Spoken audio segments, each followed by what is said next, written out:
Hello and welcome to the online platform of Rouse Academy for competitive exams. And I, Pragya Pandey, welcome you all to our very special series on daily news review. So without wasting any time, let's see what is in the news. First article बात कर रहा है NATO +5 membership के बारे में। देखिए, अभी recently आप सभी को पता है जो इंडिया के प्राइम मिनिस्टर हैं श्री नरेंद्र मोदी, ये अपनी यूएस विज़िट पर हैं। बहुत सारे इम्पॉर्टेंट यहाँ पर MOUs साइन किए गए हैं, बहुत सारे बायलैटरल एग्रीमेंट्स को यहाँ पर साइन किया गया है। और इसी बीच में एक सबसे बड़ा मुद्दा निकल कर आ रहा है जहाँ इंडिया को नाटो +5 का स्टेटस देने की बात की जा रही है। नाटो +5 की अगर हम बात करें so it stands for North Atlantic Treaty Organization +5 countries। ये 5 countries कौन सी हमें देखने के लिए मिल जाती हैं? They include Australia, New Zealand, Japan, Israel and the south Korea. इस ग्रुप का काम क्या है? ये ग्लोबल डिफेंस कोऑपरेशन को बढ़ाने के लिए काम करता है। अब देखिए होगा क्या, एडवांटेजेस इंडिया के लिए क्या होंगे अगर वो मेंबर बन जाता है नाटो +5। तो ये नाटो +5 नहीं, पहली बात तो ये नाटो +6 हो जाएगा।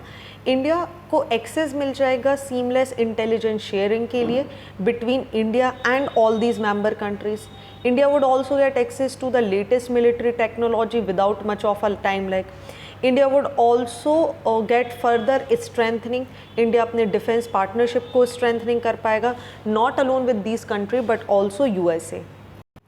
इसी के साथ आप याद रखेंगे नाटो के बारे में। जब हम नाटो के बारे में बात करते हैं तो ये एक अलायंस है जिसको कंपोज किया गया है by the 31 north American and European countries, ताकि जो यहाँ पर वैल्यूज़ हैं और जो इंटरेस्ट हैं उनको यहाँ पर प्रोटेक्ट किया जा सके।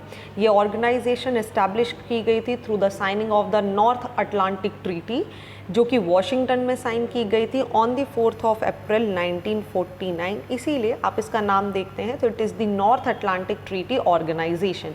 मेन पर्पस नाटो का ये था कि इसको सेफगार्ड करना था पीस को और इंश्योर करना था territorial integrity, political independence and the security of its member states. Article 5 जो इस ट्रीटी का है ये स्टिपुलेट करता है that N armed attack against one of any member shall be considered an attack against all the member, which means अगर NATO का कोई भी कंट्री है उसके ऊपर कोई नेशन यहाँ पर किसी भी तरीके का आर्म अटैक करता है तो ये एक नेशन के ऊपर अटैक बाकी सारी मेंबर्स के ऊपर अटैक समझा जाएगा। एंड विद दैट ये सारे के सारे जो नेशंस हैं ये एक अलायंस बनाकर अपना जो कंट्री है उसको प्रोटेक्ट करने के लिए फोर्सेस भी डिस्पैच कर सकते हैं। नाटो का हेडक्वार्टर यूजुअली एग्जाम्स में पूछा जाता है तो आप याद रखेंगे ये ब्रसेल्स बेल्जियम में सिचुएटेड है। अब देखिए एक और सवाल देखने के लिए मिलेगा कि US इतना ज़्यादा इंटरेस्टेड क्यों है कि इंडिया को नाटो में इंट्रोड्यूस किया जा सके। देखिए सबसे पहले और सबसे important point is the China को काउंटर बैलेंस करना। ओके, सो इंडिया का जो इंक्लूजन है नाटो में वो हेल्प करेगा चाइना को काउंटर बैलेंस करने में इंडो पैसिफिक के क्षेत्र में।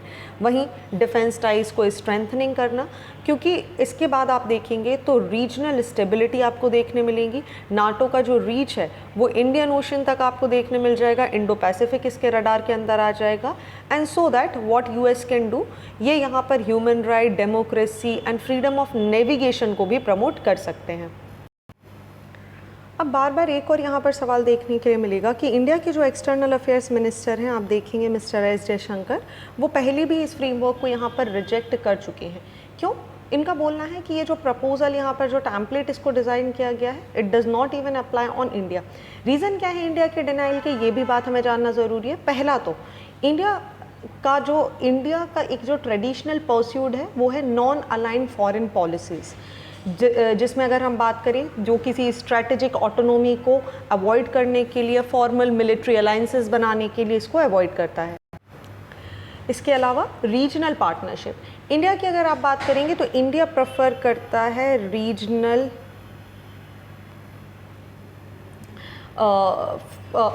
forging strategic partnership with countries in the Indo-Pacific region based on their shared interest rather than joining any broad-based military alliance. Along with that, India के पास unique security challenges हैं जहाँ पर उसके लिए अपनी खुद की स्पेसिफिक सिक्योरिटी चैलेंजेस को वो डील करता है, चाहे आप रीजनल लेवल पर बात कर लीजिए या डिफेंस प्रायोरिटीज़ की बात कर लीजिए। And accordingly India decide what it needs to do. इसी के बाद इंडिया देखिए बहुत कोशिश करता है कि वो US और चाइना का जो टसल है इससे दूरी बना के रखे। इसी वजह से इंडिया अवॉइड करता है ऐसी कोई भी चीज़ें जो कहीं ना कहीं डायरेक्टली इनडायरेक्टली इंडो पैसिफिक में उसके लिए चाइना के साथ मुसीबतें खड़ी कर सकती हैं। तो आप समझिए ये एक पुश है NATO+5 कंट्री के लिए, but we have to wait and see कि इंडिया यहाँ पर क्या डिसीजन लेता है। चलिए मूव करते हैं अगली न्यूज़ की तरफ, जहाँ बात की जा रही है इंडिया के लिए एक नया बहुत अच्छी चीज़ यहाँ पर हुई है। इंडिया ने 8 प्लेसेस यहाँ पर जंप करे हैं in the global gender index. World economic forum इस रिपोर्ट को निकालता है। पहली चीज़ें आप याद रखेंगे, ग्लोबल जेंडर इंडेक्स रिपोर्ट कौन निकालता है? Yes, it's released by the World economic forum. चलिए आगे बात करें तो देखिए यहाँ पर जेंडर गैप में इंडिया का जो इम्प्रूवमेंट है वो पिछले साल के मुकाबले 8 पॉइंट्स का जंप हमें देखने मिला है और इंडिया यहाँ पर स्टैंड कर रहा है 127 पोजीशन पे। ठीक है, 146 कंट्रीज़ में अगर आप देखेंगे तो इंडिया का जो पोजीशन है इट इज़ 127। इंडिया की जो नेबरिंग कंट्रीज़ हैं लाइक बांग्लादेश, भूटान, चाइना, श्रीलंका और नेपाल, ये आपको ज़्यादा अच्छी परफॉर्म करते हुए दिखाई देंगे, जिसमें से भूटान और बांग्लादेश की अगर आप बात करेंगे तो पिछले साल के मुकाबले इनका जो परफॉर्मेंस है उसमें 12 और 23 रिस्पेक्टिव यहाँ पर चेंजेस देखने मिलेंगे। वहीं चाइना में जो इक्वालिटी की अगर बात की जाए, जेंडर गैप की बात की जाए तो उसमें कुछ मार्क्स यहाँ पर कम आए हैं उसके पिछले साल के मुकाबले में। Same goes with Sri Lanka and the Nepal. Alright, अब हमें बात करनी है कि आखिर ये रिपोर्ट है क्या या इसको सेट कैसे किया जाता है। देखिए, ये एक बेंचमार्क होता है कंट्रीज़ के लिए कि उनकी जो प्रोग्रेस है टुवर्ड्स दी जेंडर पैरिटी वो कैसी है। अब इसको मापा कैसे जाता है जी? 4 की डायमेंशंस होते हैं बेटा हमारे पास जिस पे इन्हें मेजर किया जाता है। ये 4 की डायमेंशन हमें देखने मिलेंगे। First is the economic participation and opportunity. दूसरा अगर हम बात करेंगे तो it is the education. Third अगर हम बात करेंगे एजुकेशन में भी एजुकेशन अटेनमेंट क्या हो रहा है। थर्ड अगर हम बात करें तो it is the health and survival and fourth is the political empowerment. ये सारी चीज़ें मिलकर इन डायमेंशन पे क्या होता है, किसी भी कंट्री को यहाँ पर स्कोर दिया जाता है। इनके कुछ सब इंडिकेटर्स भी होते हैं जिसमें आप देखेंगे ये जो इंडिकेटर्स हैं ये प्रोवाइड करते हैं स्कोर को 0 से 1 के बीच में, जहाँ 1 शो करता है फुल जेंडर पैरिटी और 0 की अगर हम बात करें तो ये कंप्लीट इम्पैरिटी को शो करता है। ऑब्जेक्टिव क्या था इस रिपोर्ट के लिए? देखिए, एक तरीके का कंपास यहाँ पर बनाना जो ट्रैक कर सके प्रोग्रेस, जेंडर गैप्स क्या हैं विमेन और मैन के बीच में, चाहे आप हेल्थ की बात करें, एजुकेशन की बात करें, इकोनॉमी या पॉलिटिक्स की बात करें, कहाँ पर गैप्स कंट्री कर रही हैं और क्या फुलफिल करना आवश्यक है उसके बारे में।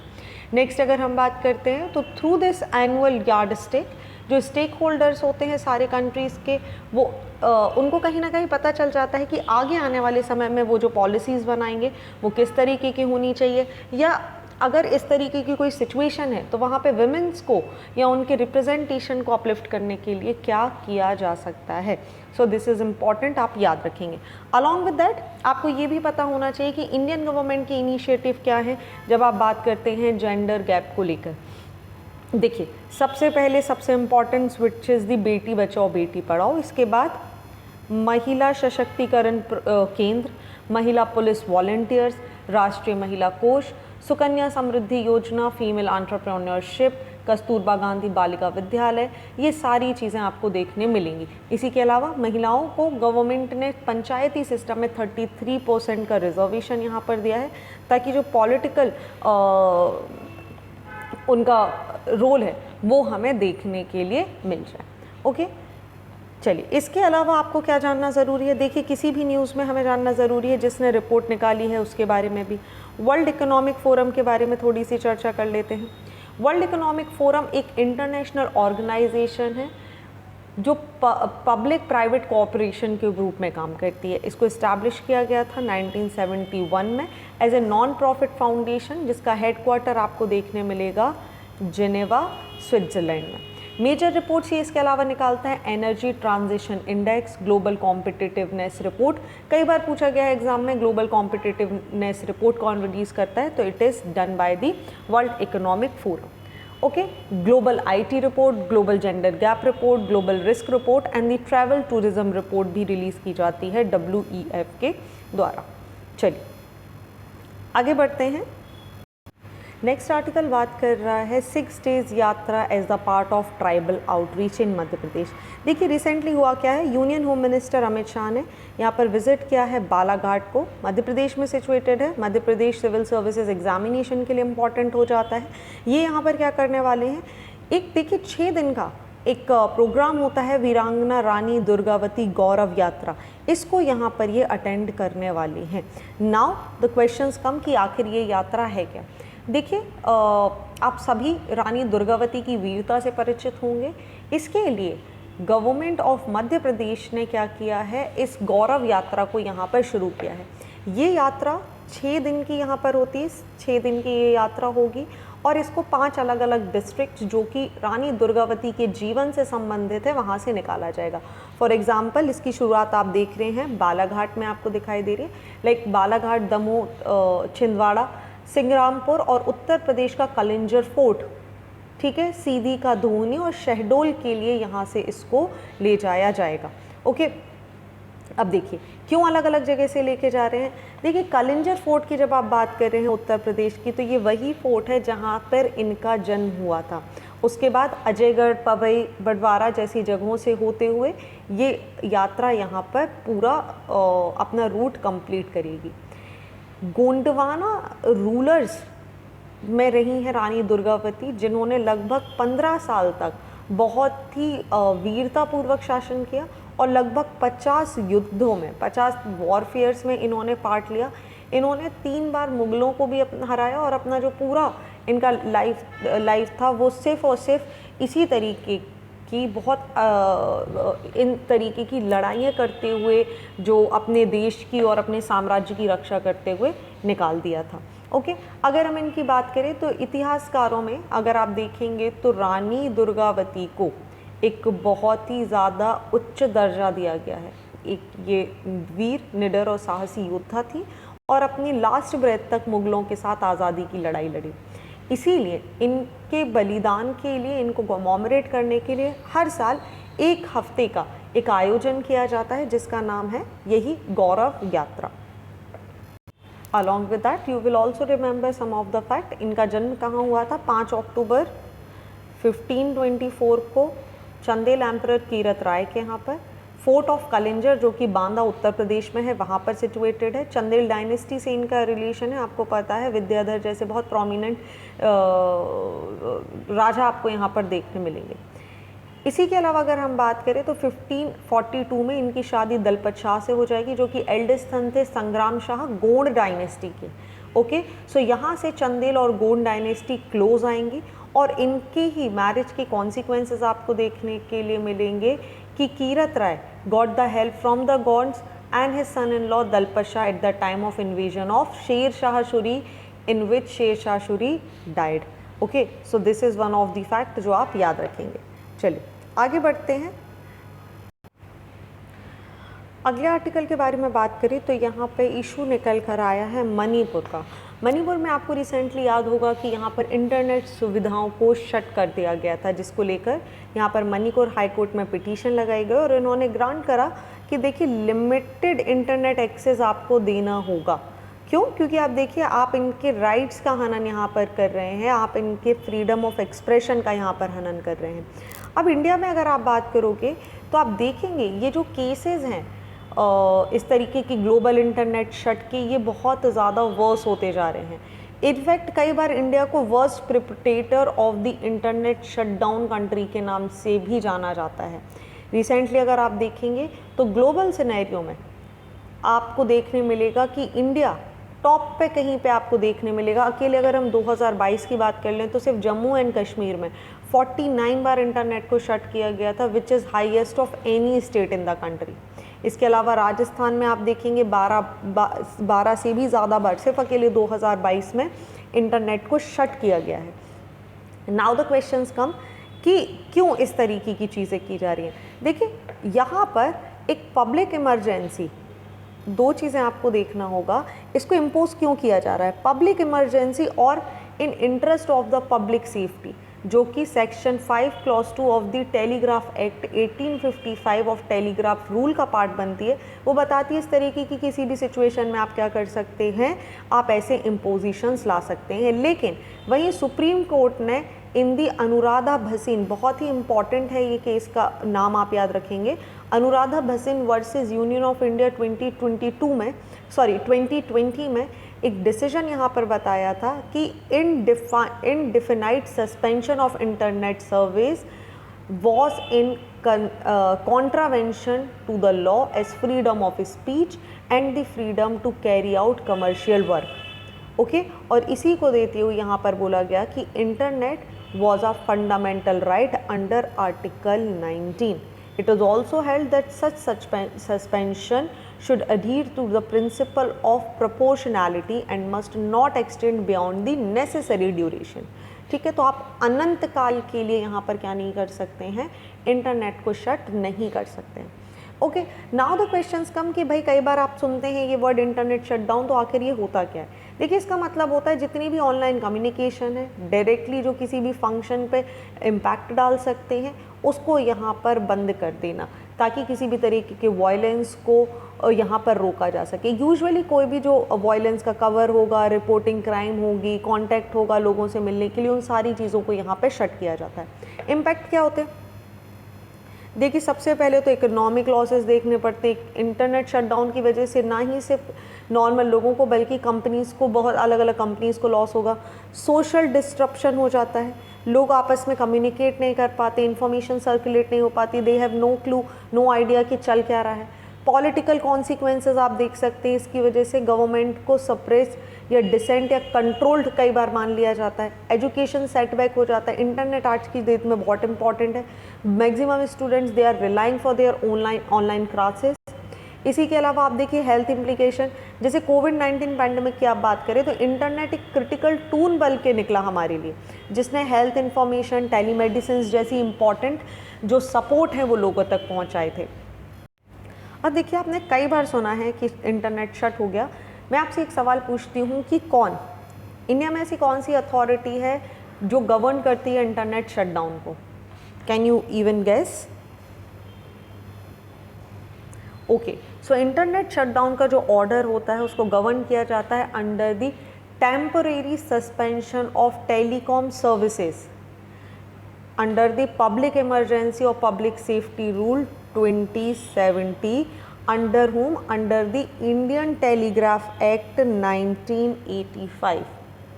2017 का रूल प्रोवाइड करता है for temporary shutdown of telecom services in any region on ground of the public emergency and give senior bureaucrats from the Home Ministry at the central and state level the power to order these kind of shutdown। 1885 का act empower कर देता है central government को कि वो regulate कर सकती है अलग अलग टाइप की टेलीकॉम सर्विसेज को, including internet services, and grant licence for them. Important cases की बात हमने करी थी, तो आपको सबसे इंपॉर्टेंट केस आप याद रखेंगे, Anuradha Bhasin versus union of India. Alright, चलिए मूविंग फर्दर, बात की जा रही है हीट वेव्स की। देखिए, रिसेंटली आप देखेंगे तो ब्रूटल हीट वेव्स आपको देखने मिलेंगी उत्तर प्रदेश, बिहार और बहुत सारे डिस्ट्रिक्ट उत्तर प्रदेश की, बलिया वगैरह में, जहाँ पर मैक्सिमम नंबर ऑफ जो डेथ हैं वो केवल और केवल किसकी वजह से देखने के लिए मिल रही हैं? हीट वेव्स की वजह से। तो सबसे पहला सवाल ये आ जाता है कि आखिर हीट वेव्स होती क्या है? देखिए, हीट वेव्स एक प्रोलॉन्ग्ड पीरियड है जहाँ पर लगातार एक हॉट वेदर की सिचुएशन क्रिएट हो जाएगी, जिसकी वजह से एडवर्स इम्पैक्ट देखने मिलेंगे ह्यूमन हेल्थ, एनवायरनमेंट और इकोनॉमी के ऊपर। अगर आप बात करें कि क्या कंडीशन होती है कि किसी भी जगह को हीट वेव डिक्लेयर किया जाएगा, तो देखिए there are different condition for the plain and the hilly region. ठीक है, अगर मैक्सिमम टेम्परेचर जो स्टेशन का है वो रीच कर जाता है 40 डिग्री तक और more for plains and at least 30 degree or more for the hilly region, based on the departure from the normal heat wave. Departure from the normal is 4.50 to 6.40। ऐसे केसेस में आप देखेंगे तो इसे नॉर्मल हीट वेव, और severe के case में ये बियॉन्ड कर जाएगी 6.40। ओके, कोस्टल एरियाज़ के केसेस में ये चीज़ें अलग हमें देखने के लिए मिल जाती है। अब रिस्क क्या हो जाते हैं? देखिए इसकी वजह से हाई टेम्परेचर होगा, हाई टेम्परेचर की वजह से ह्यूमिडिटी होगी, और इसी को आप कई बार वेट बल्ब टेम्परेचर के कॉन्टेक्स्ट में भी जानते हैं। सो कॉजेज़ क्या हो सकते हैं? सबसे पहला कॉज है ग्लोबल वार्मिंग। ग्लोबल वार्मिंग हो रहा है, फॉसिल फ्यूल्स एमिट किए जा रहे हैं, ह्यूमन एक्टिविटीज़ कुछ इस तरीके की हैं। इसके अलावा आप देखेंगे वेदर पैटर्न डिस्टर्ब हो गया है। अर्बनाइजेशन की वजह से अर्बन हीट आइलैंड इफेक्ट आपको देखने के लिए मिल जाएगा। ठीक है, बहुत इंपॉर्टेंट चीज़ें हैं। अलॉन्ग विद दैट हेल्थ पे बहुत एडवर्स इम्पैक्ट पड़ते हैं। आप देखिए पानी की कमी हो जाती है, illness, heat cramps, heat exhaustion, heart stroke, hyperthermia जैसी कंडीशन, इनफैक्ट डेथ भी हमें देखने के लिए मिलती हैं। वहीं अगर हम बात करें वाटर रिसोर्स, तो देखिए एक्सट्रीम वाटर स्कैरसिटी आपको इसकी वजह से देखने मिलेगी, विच resulted into reduce water level, और एग्रीकल्चर यहाँ पर बहुत अच्छे से नहीं हो पाएगा। डोमेस्टिक या एग्रीकल्चर यूज़ के लिए पानी की कमी हो जाएगी, और ड्रॉट जैसी सिचुएशन भी हमें देखने के लिए मिलती हैं। अब देखिए इसकी कंडीशन क्या होगी, समाज पे क्या असर पड़ता है। देखिए जो महिलाएं हैं उनको बहुत दूर दूर तक जाना पड़ता है पानी लेने के लिए, विच मीन्स उनकी सेफ्टी सिक्योरिटी की अगर हम बात कर लें तो वो भी कहीं ना कहीं कॉम्प्रोमाइज़ हो जाती है। इसके अलावा एनर्जी पे बात करें तो देखिए हीट वेव्स की वजह से इलेक्ट्रिसिटी की डिमांड ज़्यादा हो जाती है। कूलिंग पर्पसेस के लिए जिसमें आप देखेंगे ज़्यादा से ज़्यादा एसीज़ का यूज़ होगा, ज़्यादा कूलिंग प्रॉपर्टीज़ का यूज़ किया जाएगा, जो डायरेक्टली और इनडायरेक्टली किसको इम्पैक्ट करता है, इसी हीट कंडीशन को इम्पैक्ट करता है। सो इसके लिए कई बार एडवाइजरीज़ रिलीज़ की जाती हैं, और आई गेस इन एडवाइजरीज़ को सभी को बहुत स्ट्रिक्टली फॉलो भी करना चाहिए। अब देखिए नेक्स्ट आर्टिकल की बात करें तो यहाँ पर चाइना ने फिर से इंडिया का प्रपोज़ल था, इंडिया ने प्रपोज़ किया था कि जो 26/11 के टेरर अटैक का अक्यूज़ है साजिद मीर, इसको यहाँ पर क्या कर दिया जाए, ब्लैक लिस्ट कर दिया जाए। लेकिन again what China did, nothing, but इसने फिर से क्या किया है, इंडिया के प्रपोज़ल को यहाँ पर ब्लॉक कर दिया है in the United Nation to designate Pakistan based Lashkar-e-Taiba terrorist Mir Jafar as a global terror. Mir की अगर हम बात करें तो ये वांटेड है 26/11 में अपने इन्वॉल्वमेंट के लिए। बहुत ही डिवास्टेटिंग सिचुएशन थी, आप सभी को पता है। अब देखिए एक सबसे बड़ी बात समझना आपके लिए ज़रूरी है कि ब्लैक लिस्टिंग ऑफ टेररिज्म, इसका मतलब आखिर होता क्या है।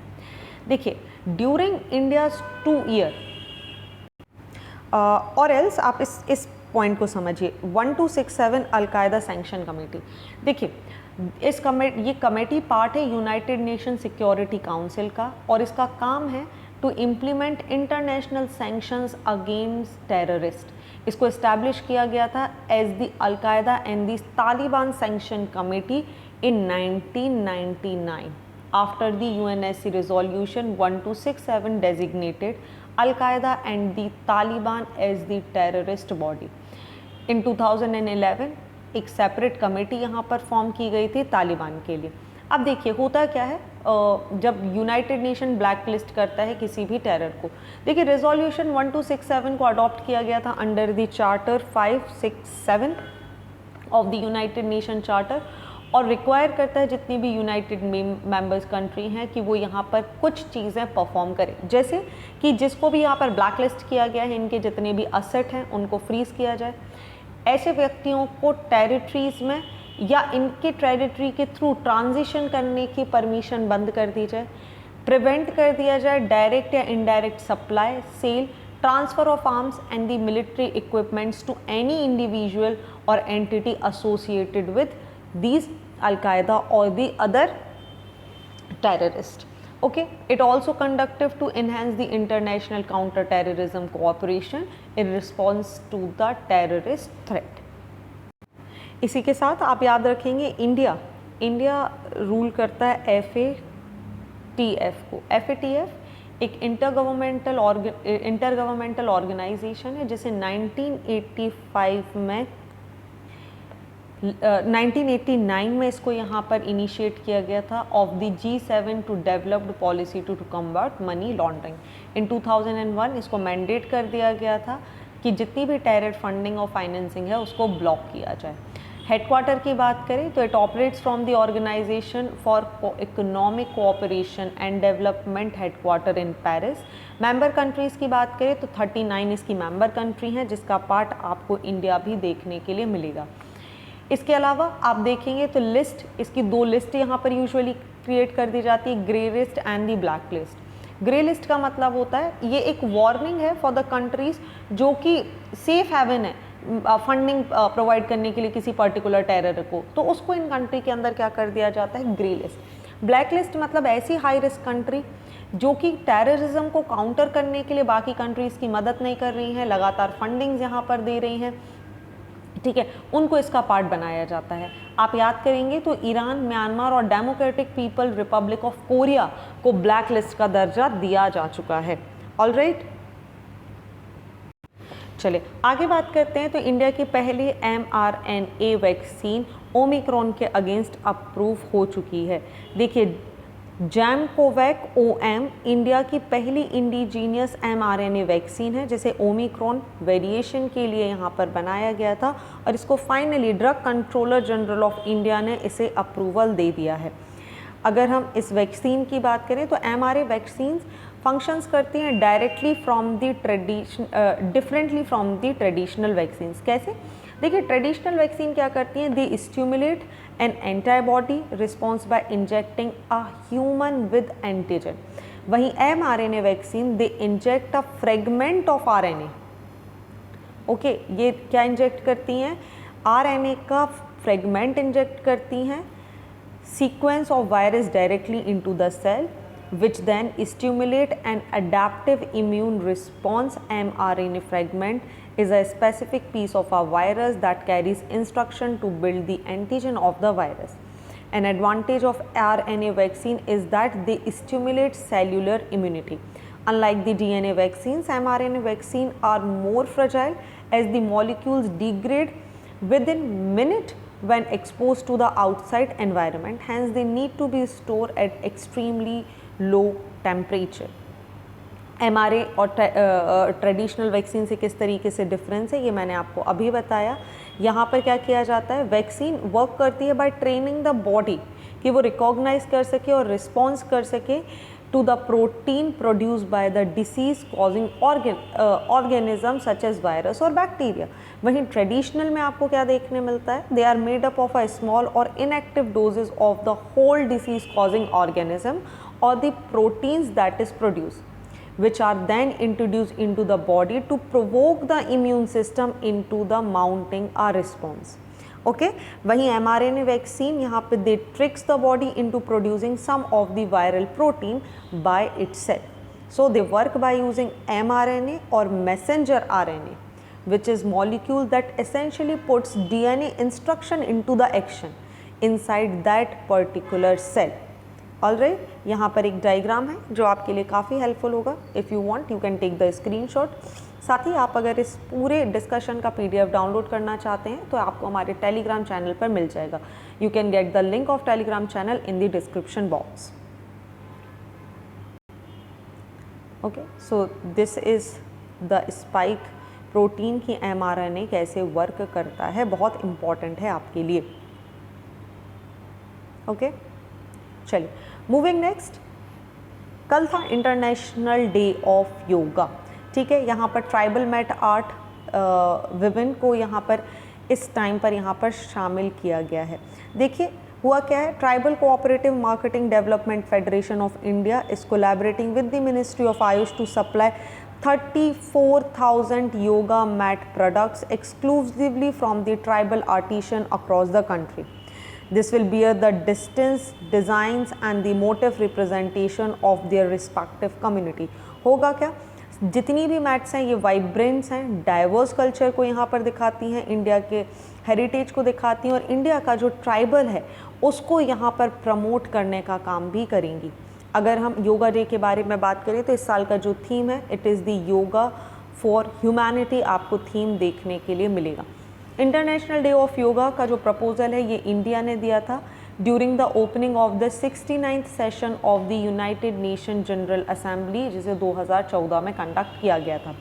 यूनाइटेड नेशन ने प्रोक्लेम किया 21 जून को as the international day of yoga by passing a resolution in दिसंबर 2014।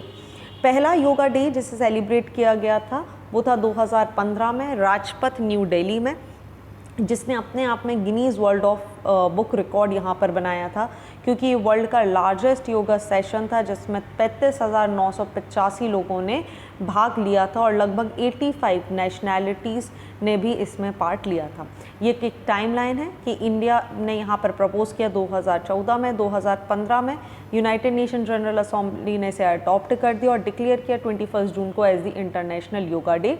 2016 में पहली बार इंटरनेशनल डे ऑफ योगा को सेलिब्रेट किया गया था around the world and 2019 itself United Nations General Assembly declares that International Yoga Day will be celebrated every year on June 21st. देखिए, इसी के अलावा अगर हम इनिशिएटिव बात करें इंडियन गवर्नमेंट ने क्या लिए हुए हैं, तो जो हमारे प्राइम मिनिस्टर हैं इन्होंने अनाउंस किया था एम योगा ऐप, जो कि हेल्प करेगा वन वर्ल्ड वन हेल्थ को प्रमोट करने के लिए। ठीक है, इसके अलावा आप देखेंगे तो न्यू वेबसाइट लॉन्च की है for the international day of yoga. ये एक वेब पोर्टल है जो प्रोवाइड करता है सारे अपडेट और relevant information related with the international day of yoga. It also has a social wall where all the social media interactive platforms are available for the visitor to keep track on the discussion and participation in them. Along with that, yoga recognized as the sports discipline. Ministry of Youth Affairs और Sports ने यहाँ पर क्या किया है, sports discipline में से recognise कर दिया है as the place in the priority category since सितंबर 2015। कॉमन योगा प्रोटोकॉल भी यहाँ पर लॉन्च किया गया है बाय द आयुष मिनिस्ट्री, जो कि यहाँ पर यम, नियम, आसन जैसे कॉन्सेप्ट को जो और साधना को यहाँ पर लोगों में प्रमोट करने का काम करेगा। अलॉन्ग विद दैट जो वोकेशनल एजुकेशन सेंटर है उनको भी यहाँ पर प्रमोट करने का काम किया जा रहा है under the vocational education courses in yoga. Okay, इसके अलावा फिट इंडिया मूवमेंट आपको देखने मिल जाएगा, ये इसका पार्ट है।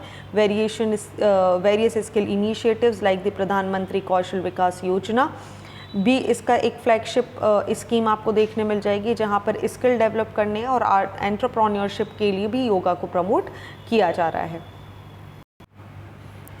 चलिए, तो ये थे आज के इंपॉर्टेंट आर्टिकल। आई होप यहाँ पर सारी चीज़ें आपको क्लियर हो चुकी होंगी। So thank you for watching this video. Do not forget to hit like button, comment your valuable feedback and also press the subscribe button to never miss any updates. Please follow us on Instagram and Facebook. Links are given below in the description box. Thank you and see you soon.